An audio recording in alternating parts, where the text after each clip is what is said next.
ప్రభునందు ప్రియులారా, ప్రభునామమున మీకు వందనములు. ఈరోజు దేవుని యొక్క వాక్య ధ్యానము కొలస్సీయులకు రాసిన పత్రిక 4వ అధ్యాయము 9వ వచనము. అతనితో కూడా నమ్మకమైన ప్రియ సహోదరుడైన ఒనేసీమును మీ యొద్దకు పంపుచున్నాను. ఇతడు మీ యొద్ద నుండి వచ్చిన వాడే. వీరిక్కడి సంగతులన్నీ మీకు తెలియజేయుదురు. దేవుడి ఈ మాటలు దీవించి ఆశీర్వదించునుగాక. గమనించండి ప్రియులారా, ఒనేసీము ఫిలోమేను యొక్క ఇంటిలో ఒక బానిస. ఒకసారి అతడు ఎంతో శోధించబడి యజమానుని ఇంటిలో దొంగిలించి రోముకి పారిపోయాను. అతడు డబ్బంతయు ఏమీ లేనివాడయ్యను. ఈ పరిస్థితులలో అతడు సహాయము నిమిత్తమై అపోస్తలుడైన పౌలు యొద్దకు వెళ్ళి ఉండెను. ఒకప్పుడు అతడు దొంగ, మోసగాడు అయినను పౌలు అతనిని స్వీకరించి అతనికి సువార్త అందించగా అద్భుతముగా అతడు రక్షణ పొందెను. అతడు కూడా పౌలుకి ఎంతో ప్రియమైన వాడుగా, సహాయకుడుగా మరియు దేవుని సేవకుడిగా కనబడుతూ ఉన్నాడు. పౌలు తిరిగి అతనిని ఫిలోమేనుకు యొద్దకు 2 కారణములతో పంపెను. ఒకటి, తన యజమానుని యొద్ద క్షమాపణ అడుగుటకు. రెండవది, దానిని వివరించుటకు పౌలు దగ్గర నుండి ఉత్తరము తెచ్చుటకు పంపబడెను.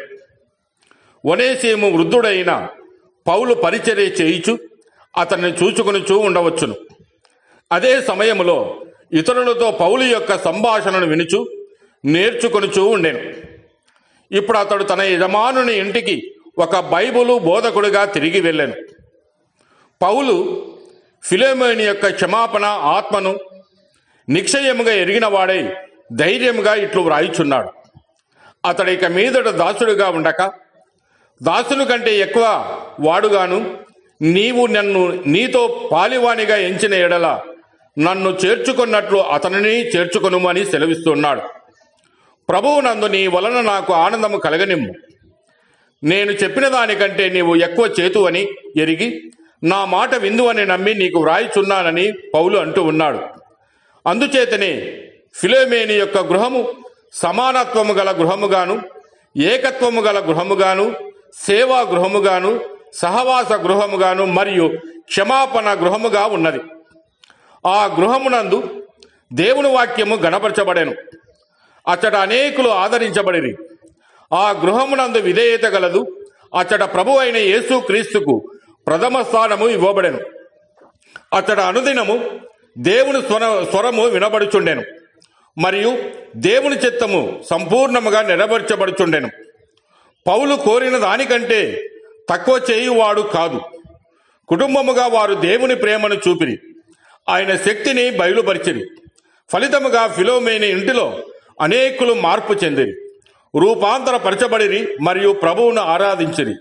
కావున అది నిజమైన క్రైస్తవ గృహముగా ఉన్నది మరియు వారి ఇంట ప్రభు అయిన యేసు క్రీస్తు యొక్క సంఘముగా కట్టబడి ఉన్నది. కనుక ప్రియులారా, ప్రేమ చూపుచు మరియు ప్రేమ సాక్ష్యము సమర్పణ ద్వారా రక్షణ కార్యము జరుగునట్టి గృహమును జీవము గల మన దేవుడు తన ప్రజలందరికీ దయచేయనట్లు మనము భారముతో ప్రార్థిస్తాం. దేవుడు మిమ్మల్ని దీవించి ఆశీర్వదించునుగాక.